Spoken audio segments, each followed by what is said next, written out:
हमारे चैनल को सब्सक्राइब करें और बेल आइकन दबाएं। एक सड़क पर छोड़ी गई बच्ची अपनी मां की तस्वीर को पहचानती है, इस बात से अनजान कि उसी सुबह उसकी मां की लाश पाई गई है। बच्ची और कुछ नहीं कह रही है। क्या है इस केस की अनकही दास्तां? देखते हैं इसका दूसरा और आखिरी भाग, क्राइम पेट्रोल सतर्क।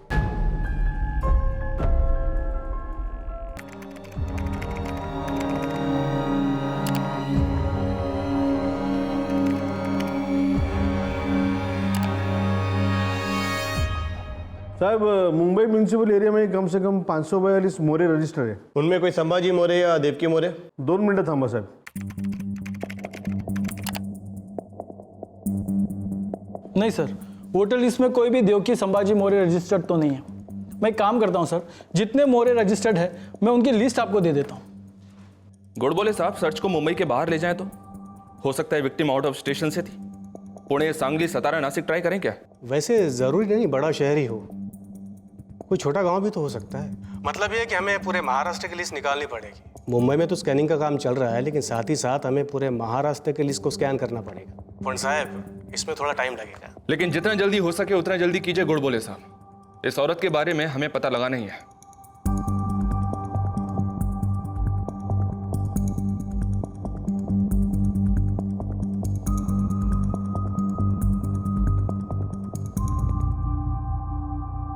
सर, आधार कार्ड ऑफिस ने सतारा में 3 संभाजी मोरे को ट्रैक किया है, पर इन तीनों में से कोई भी देवकी संभाजी मोरे को नहीं जानता। वोटर कार्ड ऑफिस में 4 संभाजी मोरे ट्रैक हुए हैं, 2 मुंबई में और 2 नासिक में, पर यहाँ भी इन चारों में से कोई भी देवकी संभाजी को नहीं जानता, उसके साथ कोई रिश्ता नहीं है। राशन कार्ड ऑफिस क्या कहता है? ट्रैकिंग चल रही है सर। चितले, क्या ये हो सकता है कि ये औरत अपनी बच्ची के साथ महाराष्ट्र के बाहर से यहाँ आई थी और यहाँ पर इसके साथ ये हादसा हो गया हो? सर, लाश की तस्वीर और कांची की तस्वीर स्टेट के हर पुलिस स्टेशन में भेज दी है, पर वहाँ से अभी तक कोई रेस्पॉन्स मिला नहीं है। अगर चाहें तो स्टेट के बाहर भी भेज सकते हैं। गुजरात या एमपी से शुरू करते हैं। शायद उसके पहले ही कोई लीड मिल जाए। वैसे कांची कैसी है? अच्छी है सर। चाइल्ड केयर कमेटी फिलहाल उसकी अच्छी देखभाल कर रही है। सर, वो औरत शिखा दास जो कांची को हमारे पास लाई थी? जी हाँ सर, उसने कांची का हालचाल पूछने के लिए यहाँ 2-4 बार फ़ोन किया है। शायद वो उसको देखने गई है आज। पहचाना? ये देखो, ये मैं आपके लिए लाई हूं। ये भी, और ये ढेर सारे चॉकलेट्स लो, और ये सब भी आपके लिए। अच्छा, ये बताइए, आपने यहाँ कोई नए दोस्त बनाए कि नहीं? कांची बेटा, अगर यहाँ आपको कोई तकलीफ हो तो बाहर वो आंटी है ना, उनसे जाके कह देना। और अगर फिर भी परेशानी हो तो कहना मुझसे बात करनी है। मेरा नाम शिखा है।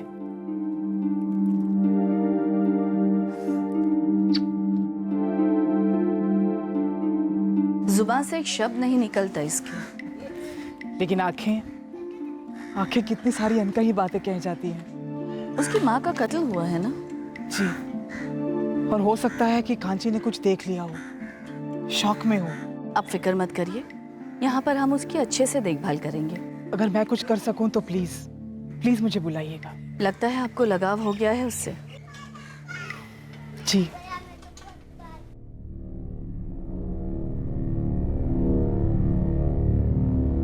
जी नहीं, ये बच्चे हमारी आंगनवाड़ी की नहीं है।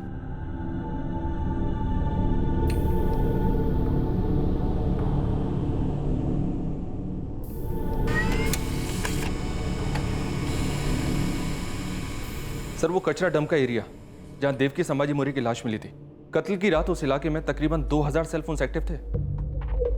अगर देवकी ने उस रात को अपना फोन यूज किया होगा तो उसका नंबर उन 2000 नंबर्स में होगा। और अगर कांची का वो काका, जो शायद देवकी का कातिल भी है, उसने अपना नंबर यूज किया होगा तो उसका नंबर भी उस एरिया में रात को एक्टिव रहा होगा। लेकिन सर, 2000 नंबर्स में से ये 2 नंबर कैसे निकालेंगे? सभी 2000 नंबर स्कैन करते। जानता हूं बहुत मेहनत का काम है, लेकिन इस वक्त हमारे पास यही एक रास्ता है। निकाल लेंगे सर। स्कूल्स और आंगनवाड़ियों से क्या रिपोर्ट है? कांस्टेबल कामले 22 आंगनवाड़ियों में जा चुका है, लेकिन अभी तक कोई डेवलपमेंट नहीं है। हाँ, लेकिन कोशिश जारी है सर। हर मुमकिन और नामुमकिन कोशिश करते रहेंगे चितले, लेकिन उस बच्ची को अपने घर और उसकी मां के कातिल को जेल भेजकर ही रहेंगे। पीड़ित देवकी संभाजी मोरे के बारे में और जानकारी हासिल करने के लिए पुलिस सिर्फ मुंबई में ही नहीं बल्कि सारे महाराष्ट्र में सर्च कर रही थी। पास के राज्यों में भी तलाश शुरू कर दी गई थी। पुलिस किसी भी तरह देवकी और कांची के किसी रिश्तेदार तक पहुंचने की कोशिश में थी ताकि इस औरत और इस बच्ची की अनकही कहानी रोशनी में आ जाए। जितना जरूरी था कातिल का पकड़ा जाना, उतना ही जरूरी था बच्ची का घर लौटना। पुलिस जिन जिन ऑप्शंस को टटोल रही थी उसमें सफलता की पॉसिबिलिटी बेहद बारीक थी, लेकिन हमेशा की तरह एक बारीक डिटेल ने इस केस को एक दिशा दी। साहब, हमें देवकी संभाजी मोरे का तो कोई रिकॉर्ड नहीं मिला है। हाँ, पर एक रेशन कार्ड का रिकॉर्ड है जिसमें उस औरत का नाम देविका मोरे है और उस रेशन कार्ड में उसकी उम्र है 27 साल, जबकि वो कार्ड बना है 2009 में। मतलब अभी उसकी उम्र होगी लगभग 32 साल, जो कि आपकी विक्टिम की उम्र से मैच करती। और साहब, देवकी और देविका नाम में भी बहुत ज़्यादा फर्क नहीं है, क्योंकि कभी कभार स्पेलिंग मिस्टेक हो जाती, तो यहाँ एक चांस है। हम चांस लेंगे। एड्रेस दो। चावड़ा तिलक चौल, बाबा नगर, बैंड्रा वेस्ट। चिटले, उम्मीद करते हैं कि वही देवकी मोरे हो जिसके परिवार को हम तलाश रहे हैं। जी हाँ सर, वैसे भी हमने अभी तक 150 के ऊपर मोरे परिवारों को कांटेक्ट किया है, पर इनमें से कोई भी देवकी संभाजी मोरे को नहीं जानता। देविका? जी नहीं, मैं किसी देविका मोरे को नहीं जानती साहिब। मेरे को इस चाली में रहते 4 साल हो गया है। देवकी मोरे? नहीं साहिब, इस नाम का तो इधर कोई नहीं रहता है। हो सकता है वो यहाँ आसपास किराए पर रहने आई और फिर राशन कार्ड बनवाया हो, या कोई और मोरे परिवार रहता है चाली में या इलाके में? पता नहीं साहिब। नहीं साहब, नहीं देखा। चिटले, काम ले। हमें अलग अलग हर घर में पूछताछ करनी होगी। हर घर में देविका मोरे और देवकी मोरे के बारे में पूछताछ करो। एक चांस और लेते हैं। Yes sir.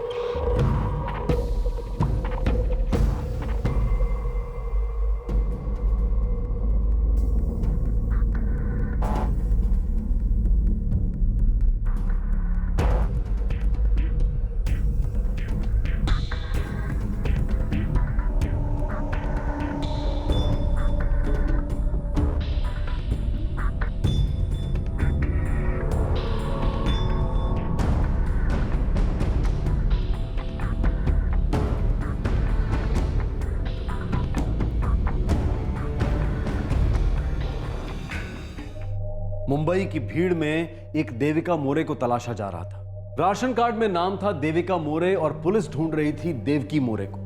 पुलिस की उम्मीद भी उतनी ही बारीक थी जितना बारीक फर्क इन नामों में था। फिर भी पुलिस अपनी खोज में लगी रही, लेकिन देविका मोरे तक वो पहुंच ही नहीं पाए। पर अक्सर मेहनत मेहंदी की तरह होती है, देर से पर दुरुस्त रंग जरूर लाती है। देविका मोरे की तलाश में निकली पुलिस के सामने एक ऐसी औरत आ खड़ी हुई जिसका पीड़ित देवकी संभाजी मोरे के साथ खून का रिश्ता था।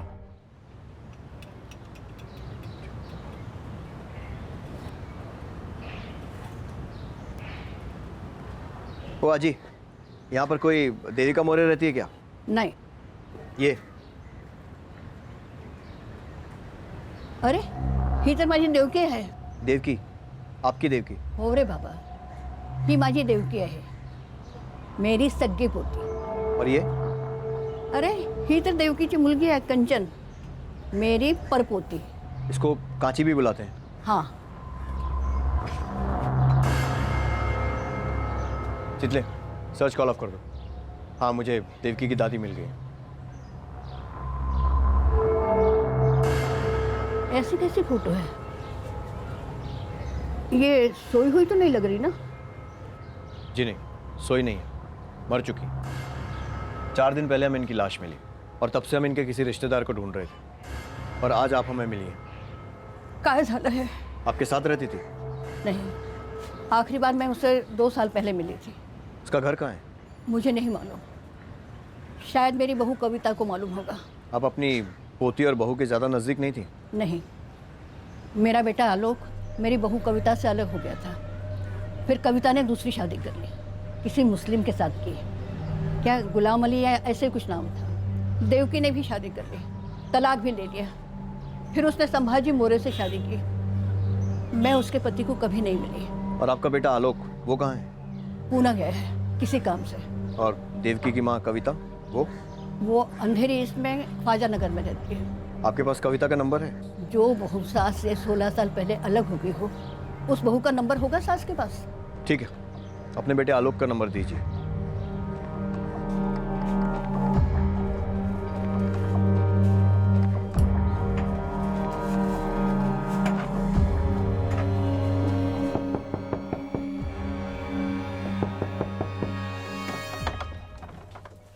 गुलाम अली, जी कविता है घर पे? जी हाँ। क्या हुआ साहिब? ये आपकी बेटी है, देवकी संभाजी मोरे।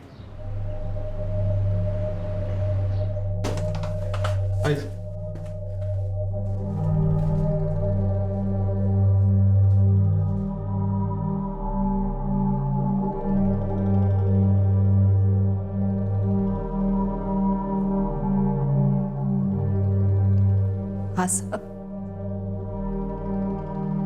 ये मेरी बेटी देवकी। 6 साल से मेरा देवकी से कुछ लेना देना नहीं था साहब। क्यों?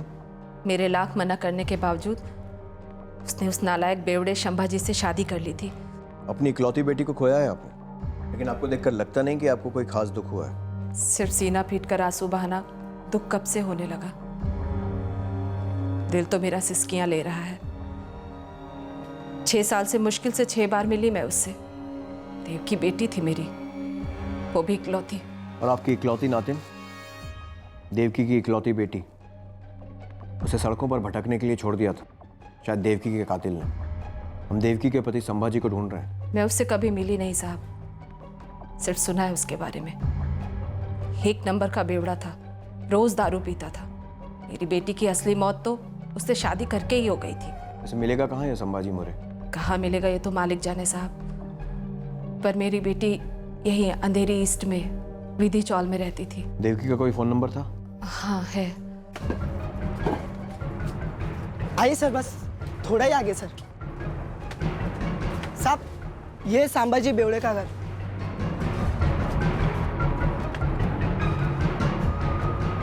संभाजी, संभाजी उठ। साहब, बहुत बदबू आ रही है, लगता है दारू से ना आता ही है। संभाजी चलो उठ। जल्दी बोल, तेरी पत्नी देवकी कहाँ है? बोल। मेरे को क्या मालूम, गई होगी कहीं।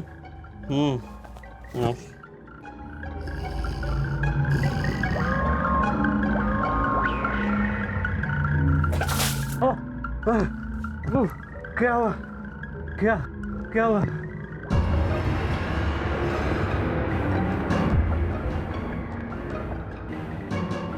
क्या हुआ इसको? ऐसी सोई क्यों है मारे लीजिए? चल ना देवकी घर चल। उठ। संभाजी, तू उठ और गौर से देख, तेरी बीवी मर चुकी है। 5 दिन हुए इसका कत्ल हुआ है। कत्ल हुआ है? मर्डर?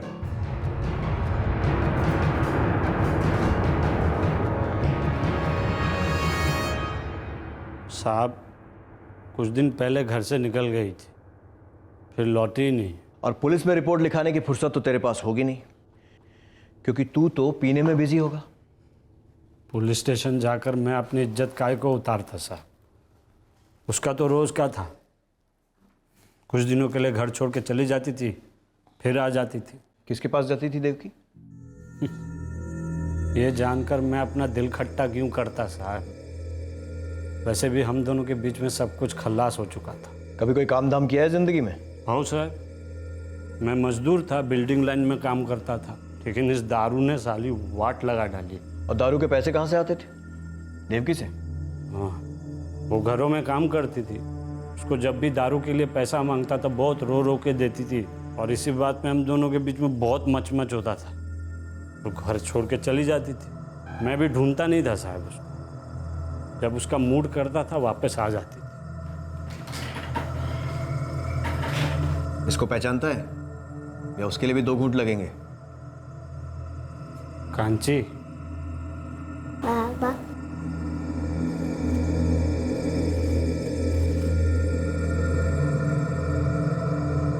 सर, मोहल्ले में सभी लोग संभाजी को गाली देते हैं। लोग बता रहे थे देवकी परेशान हो गई थी, रोज दारू के लिए पैसे मांगता है, दिन रात पिए रहता है।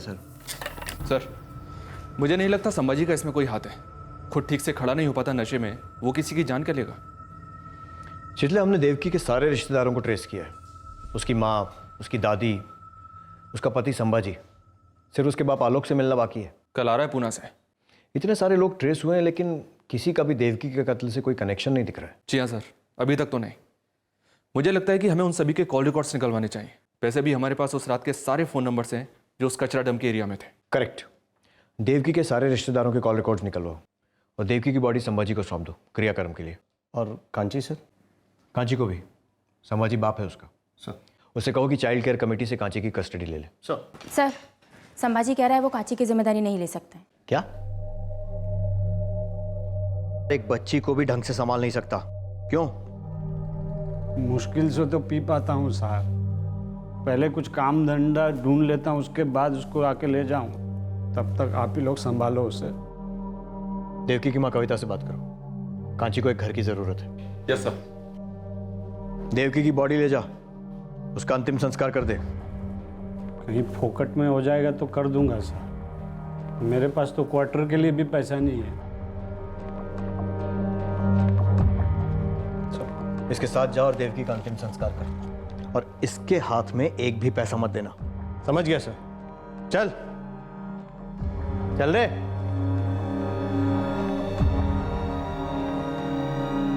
कविता जी, सगी नाते ने आपकी बच्ची को एक घर और प्यार की जरूरत है।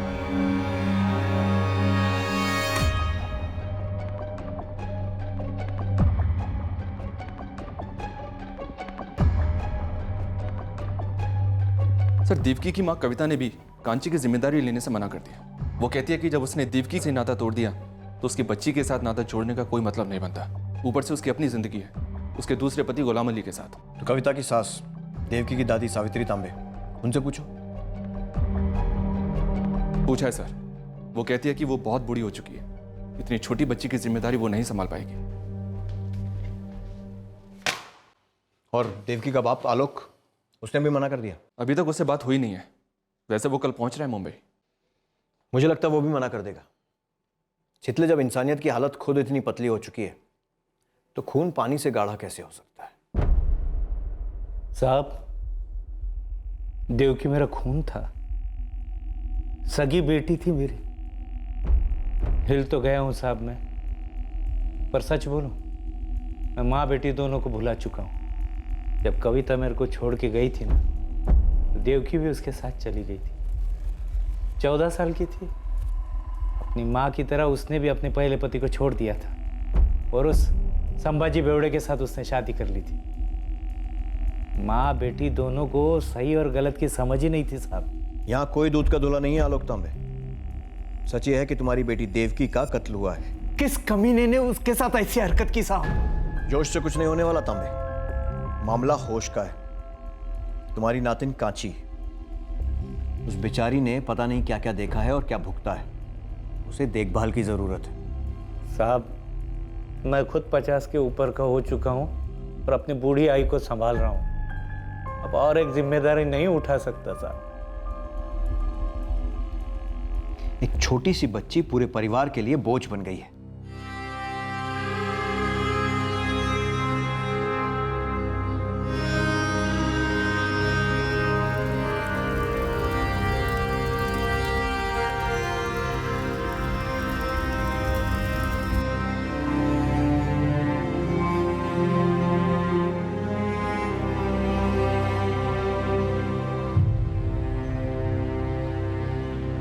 कांची के फादर संभाजी ने कहा था कि उसे नौकरी मिलते ही वो उसे ले जाएगा, पर यह होने से रहा।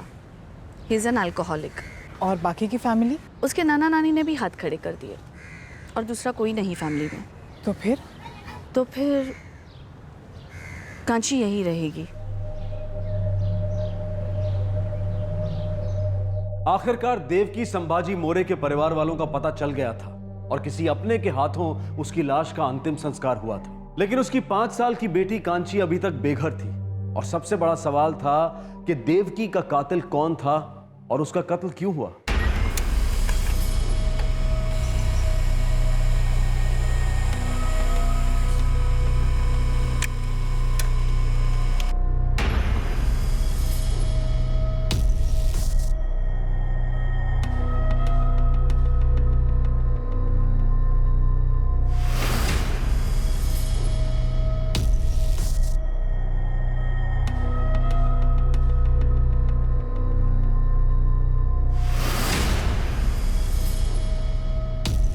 एक बात पता चली सर।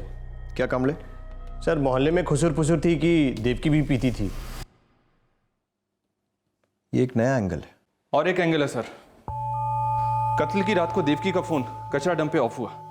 उसकी फैमिली में से किसी का भी फोन उस रेंज में नहीं था, लेकिन सर एक नंबर ऐसा है जो क्राइम सीन पर एक्टिव था और जिसके साथ देवकी ने पहले भी काफी बातें की। नाम? कोई केशव वर्मा है।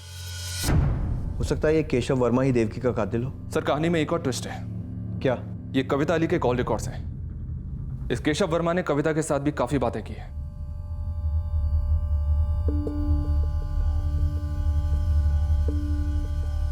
छह साल से मेरा देवकी से कुछ लेना देना नहीं था साहब। अपनी इकलौती बेटी को खोया है आपने, लेकिन आपको देखकर लगता नहीं कि आपको कोई खास दुख हुआ है। शंभा जी में देवकी ने क्या देखा मुझे आज तक समझ में नहीं आया साहब। और देवकी का किसी के साथ चक्कर था या नहीं ये भी मुझे नहीं पता। क्या ऐसा कुछ है जो आप जानती हैं पर बता नहीं रही हैं? क्या मतलब?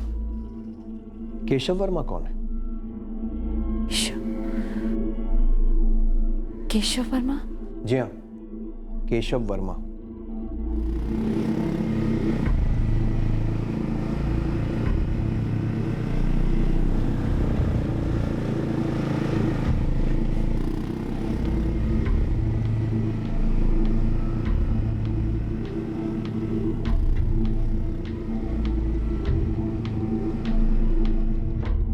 केशव तो रिक्शा चलाता है। देवकी को कैसे जानता था? मुझे नहीं पता। वो कभी कभी देवकी मुझसे आते जाते टकरा जाती थी। एक बार तो मैंने केशव से उसकी पहचान भी कराई थी।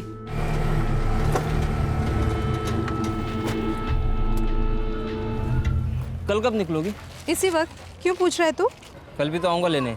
रोज आएगा मुझे लेने, पागल कहीं का।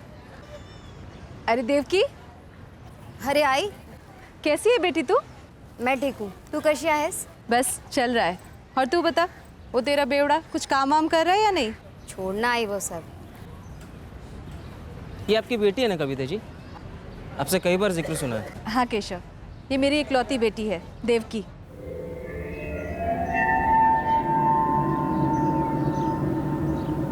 बस एक बार मिलवाया था उन दोनों को। पर उस एक बार के बाद दोनों बार बार बात करते रहे फोन पर। मिले भी जरूर होंगे।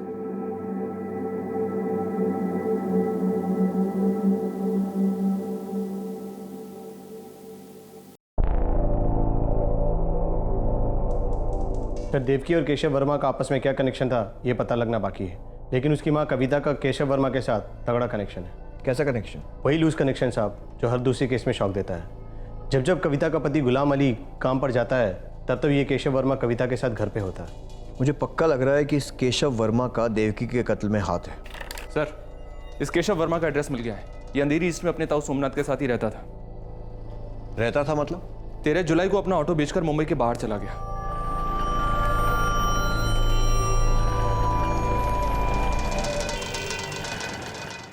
दस जुलाई को देवकी का कत्ल हुआ और 13 जुलाई को केशव मुंबई से फरार हो गया। मुझे भी बड़ा अजीब लगा साहब। भला कोई अपना अच्छा खासा चलता हुआ धंधा छोड़कर मुंबई से वापस गांव लौटा है, वो भी अचानक। तुम लोगों के गांव का पता, केशव के सारे फोन नंबर्स, उसका लेटेस्ट फोटो और उसका जो कुछ भी है सब कुछ ताबड़तोड़ चाहिए।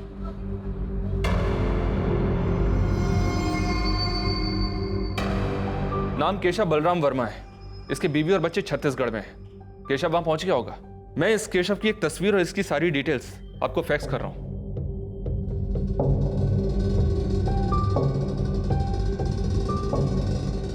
आई कहाँ है? आई डॉक्टर पास गई है बेटा।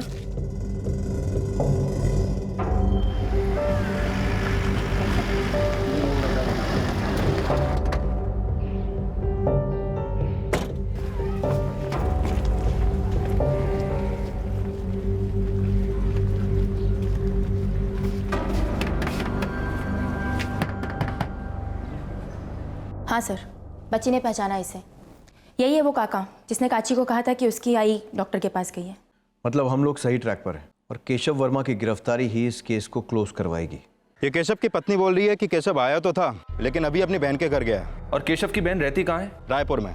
केशव के ताऊ सोमनाथ को बुलाओ। सर। हाँ साहब, मुझे मालूम है केशव की बहन पूजा रायपुर में कहाँ रहती है। उस सब के लिए हमारे पास टाइम नहीं है वर्मा जी। आप अभी के अभी पूजा को फोन लगाइए और हमें केशव दिलाइए। साहब एक बार बताइए तो जरा केशव ने किया क्या है। मैं वैसे ही परेशान हूँ कि उसने मुंबई क्यों छोड़ा। उसने मुंबई नहीं छोड़ा है वर्मा जी, इंसानियत को छोड़ दिया है। आपके भतीजे ने एक औरत का कत्ल किया और उसकी छोटी सी मासूम बच्ची को सड़क पर भटकने के लिए छोड़ दिया। अब आप अभी के अभी पूजा को फोन लगाएंगे और जैसा मैं कहता हूं वैसा ही उससे कहेंगे।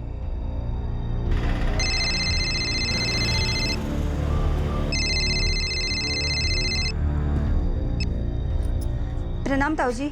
खुश रहो पूजा बेटी। केशव वहां आया है क्या? जी ताऊ जी, 3 दिन पहले ही आया है। बेटी केशव ने कुछ बताया उसने क्या किया है? जी ताऊ जी, उसने बताया है कि उसके हाथों कोई मर गया है और ये सब उससे घबराहट में हुआ है। ताऊ जी उसे मदद चाहिए, उसकी हालत बहुत खस्ता है। पूजा, यहाँ की पुलिस मुझे थाने ले आई है। कह रहे हैं कि जो कत्ल केशव ने किया है वो मेरे सर थोप देंगी। बेटे केशव से कहो वो तुरंत यहाँ आके अपने आप को पुलिस के हवाले कर दे। जब तक उन्हें केशव नहीं मिलता है वो मुझे यही रखेंगे। केशव अगर वहाँ है तो उससे मेरी बात कराओ। ताऊ जी फिलहाल तो केशव घर पर नहीं है, पर जैसे ही वो आएगा मैं उससे कहूँगी कि वो आपको फ़ोन कर ले। जी प्रणाम ताऊ जी। रायपुर पुलिस को इन्फॉर्म करो केशव कहीं बाहर नहीं गया होगा, घर में ही चुप कर बैठा होगा। Yes sir.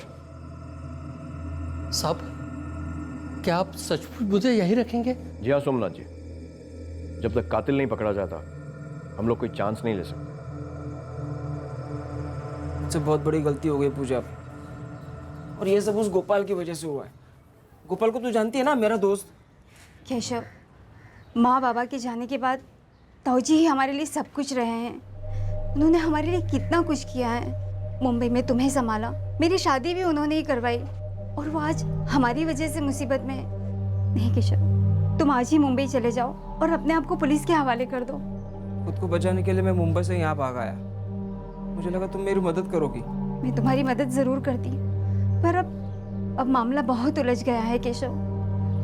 और वैसे भी गलती तुमने की है तो सजा भी तुम्हें ही मिलनी चाहिए। इसमें ताऊ जी का क्या कसूर है? केशव, तुम जितना भागोगे सजा भी उतनी ही ज्यादा होगी। केशव वर्मा ने रायपुर पुलिस के सामने अपने आप को सरेंडर किया और वहां से उसे मुंबई पुलिस के हवाले किया गया। उसका दोस्त और इस जुर्म में भागीदार गोपाल वर्मा भी गिरफ्तार किया गया, उसी चौल से जिसके पास देवकी की लाश पाई गई। अब एक ही सवाल गूंज रहा था कि दोनों ने देवकी संभाजी मोरे का कत्ल क्यों किया। ये गोपाल वर्मा है, इसने कुछ किया है बोल रहे हैं। अरे उस दिन हमें लाश मिली थी ना वहाँ। अरे बाप रे, ये उसने किया है? हाँ, इस गोपाल ने अपने दोस्त के साथ मिलके उस औरत का मर्डर करके कचरे में फेंक दिया, ऐसा बोल रहे हैं सब लोग। बाप रे, इतने दिन एक खून ही रह रहा था हमारे बीच।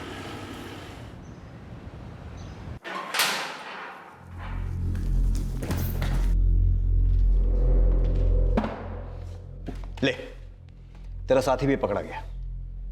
केशव, हमें मालूम है कि कत्ल के पहले देवकी किया गया, फिर उसे मार डाला और उसकी बॉडी को कचरे के डंप में छोड़ दिया। फिर तूने उसकी बच्ची को सड़क पर अकेला छोड़ दिया देर रात। अब मुझे यह बताओ कि बच्ची तुम्हारे साथ कर क्या रही थी और देवकी को क्यों मार डाला? सब कुछ साफ साफ सीधे सीधे शब्दों में बताना, वरना एक एक दांत, एक एक उंगली तोड़ कर उगलवाऊंगा। बोलो। हम लोग बहुत डर गए थे साहब। हाँ साहब, हम लोग बहुत ज्यादा डर गए थे। इतने ज्यादा डर गए थे कि एक औरत करके उसको मार डाला और उसकी बच्ची को रात में अकेला भटकने के लिए छोड़ दिया। साहब, देवकी की माँ कविता, उसके साथ मेरा रिश्ता था, लेकिन मैंने जब देवकी को देखा तो मुझे वो भी पसंद आ गई साहब। फिर वो दोबारा मुझे उसी बाजार में मिली, उसे मैं याद था। मैंने उसे कहा मैं उसे घर छोड़ देता हूँ, तो वो मान गई।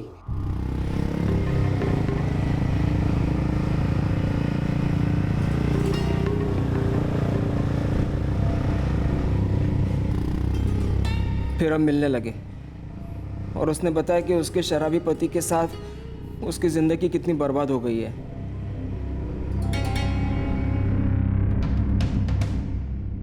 फिर हम हर दूसरे दिन मिलने लगे। वो बहुत बातें करती, मैं सुनता, और बातों बातों में देखते देखते एक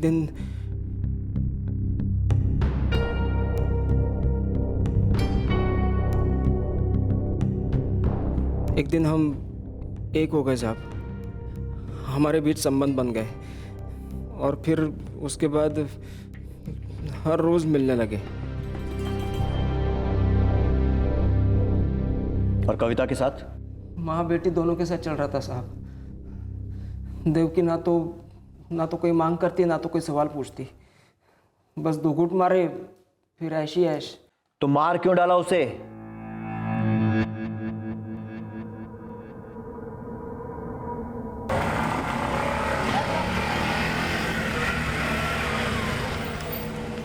देवकी और मैं जहाँ जगह खाली मिली वहीं शुरू हो जाते थे। उस रात हम गोपाल के घर गए। गोपाल अकेले रहता था। देवकी ने पहले गोपाल की रसोई में कांची के लिए खिचड़ी बनाई, उसे खिलाया। हम तीनों पिए जा रहे थे। कांची टीवी देखते देखते सो गई। शराब का नशा पूरा काम कर गया। मैं और देवकी दूसरे कमरे में चले गए।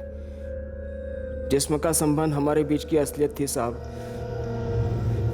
बस इस एक चीज के लिए हम दोनों मिलते थे, सिर्फ इस एक चीज के लिए।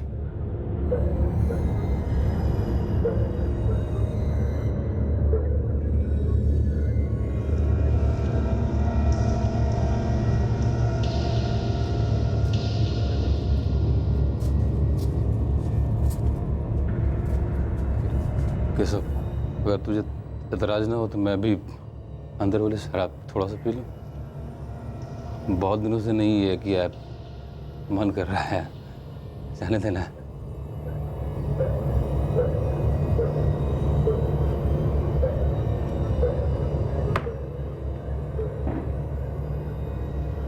वो मुझसे कहती कि उसका पति उससे छूता तक नहीं है, इसीलिए वो मेरे पास आती है। तो मुझे लगा अगर मैं चलता हूँ तो गोपाल भी चलेगा। आदमी तो आदमी है ना। हाँ साहब, मैं पूरी तरह नशे में था, और वो भी। तू इधर क्या कर रहा है? हाँ, मैं वही करने आया हूँ जो केशव करके गया है, तुझे मजा देने। केशव बोला चलता है तेरे को। चल फुट यहाँ से, जा। अरे मेरी बात तो सुन। बोला ना, जा, हाथ मत लगा। क्या दिक्कत क्या है तेरे को? बोला ना तेरे को हाथ नहीं लगाने का। अरे नहीं, हाथ नहीं लगा, सुन तो बात मेरी। बोला ना हाथ नहीं लगाने का। अरे तू सुन तो मेरी बात। पर जान से क्यों मार डाला उसे? साहब हम डर गए थे साहब। मेरे साथ जबरदस्ती की तूने। अब देख मैं तेरे साथ क्या करेगी। अब देखना पुलिस तेरी कैसे खाल उतारेगी। वो साला केशव, वो इतना घटिया निकला रे, बर्बाद करके रख देगी तेरे को। तुम दोनों के खिलाफ पुलिस में कंप्लेंट लिखवाएगी। मैं पुलिस में कंप्लेंट लिखवाएगी तुम दोनों के खिलाफ।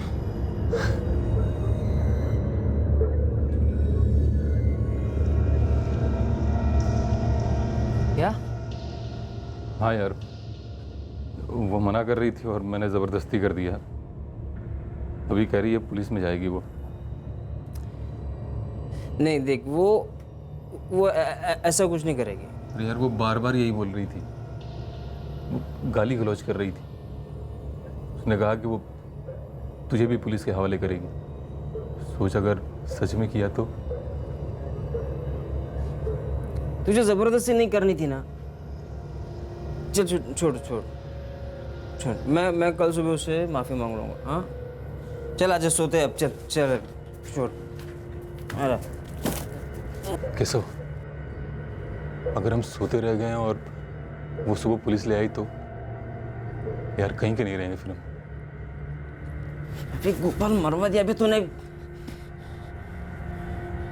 कैसे यार, जो हुआ सो हुआ, वो पुलिस में नहीं जानी चाहिए। अभी वो कैसे होगा? कैसे उसे दुनिया से जाना होगा। गोपाल बावड़ा हो गया क्या? सोच। अबे गोपाल ये क्या कर दिया बे? सबको पता चलेगा, बदनामी होगी, जेल होगी, कैसे जिंदगी खत्म हो जाएगी यार।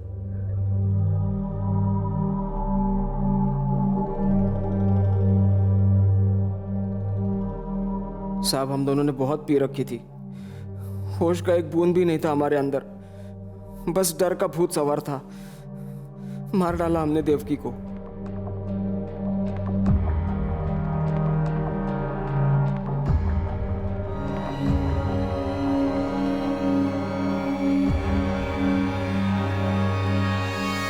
क्या कर रहा है गोपाल? इतनी सी छोटी सी बच्ची की जान लेगा? केशव, बच्ची बच गई तो हमारी जान जाएगी, ये सबको गवा देगी, सबको हमारा नाम जाके बताएगी।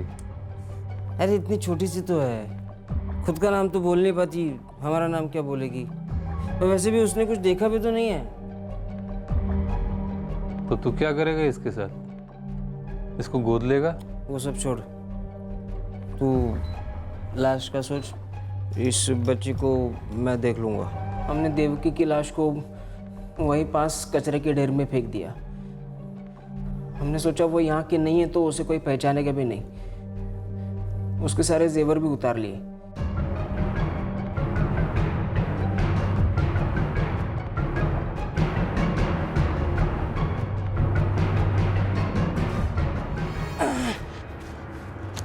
कैसा हो यार, वो बच्ची दिमाग खराब कर रही मेरा। सोचा क्या करेगा उसका? मैं उसे कहीं लेके जाऊंगा। कहाँ? मालूम नहीं।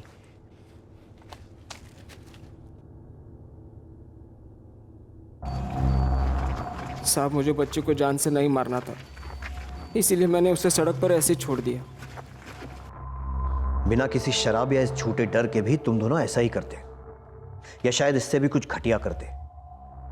तुम दोनों के खून में शराब का नशा नहीं है, बल्कि हैवानियत का जहर है। बहुत बुरा भुगतोगे दोनों।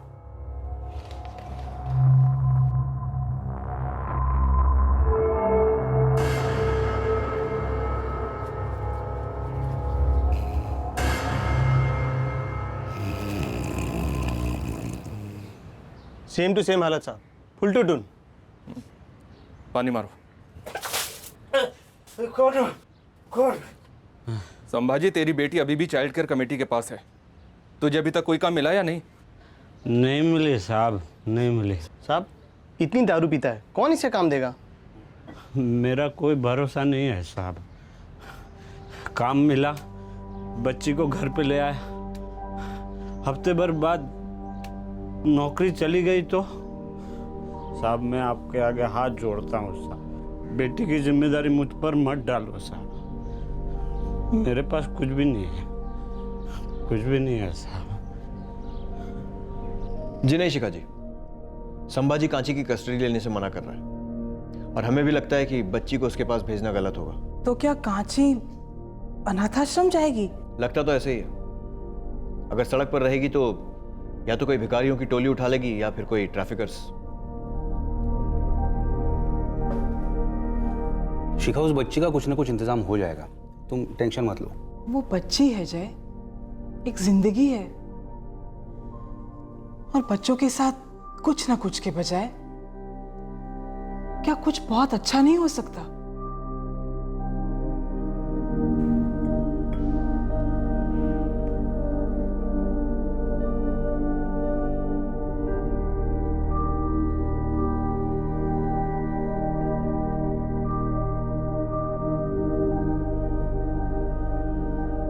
सुषमा जी, हमारी अपनी बेटी यूके में पोस्ट ग्रेजुएशन कर रही है और हमारी फाइनेंशियल हालत भी अच्छी है। हाँ, मतलब अच्छा खासा कमा लेते हैं हम लोग, वेल ऑफ हैं। देखिए शिखा जी, जय जी, आप लोगों ने जो सुझाव दिया है वो बहुत अच्छा है, लेकिन क्या? लेकिन थोड़ा समय लगेगा। कांची को अडॉप्ट करना एक लीगल प्रोसीजर होगा, थोड़ा समय ज़रूर लगेगा पर इम्पॉसिबल नहीं है। हम लोग पूरी कोशिश करेंगे।